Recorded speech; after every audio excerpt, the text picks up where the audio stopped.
Mas gihingusgan sa City Health Office sa Dakbayan sa Mandaue ang kampanya kontra rabies sa mga hayop aron kalikayan ang pagkatap niini. Daghang serbisyo alang sa mga iro ug iring ang gitanyag kaganiha sa syudad.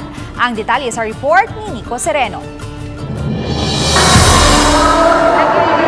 Midagsa ang mga pet owners sa Mandaue City Sports Complex kaganiha. Kini aron makapahimos sa nagkalain-laing serbisyo nga gitanyag alang sa ilang mga binuhi subay sa umaabot nga kasaulugan sa World Rabies Day. Ang Tri-Cities nagtinabangay aron makalusad og lain-laing aktibidad, apil na ang libre nga spay and neuter kun pagpangapon ug karong adlaw ang schedule sa Mandaue City.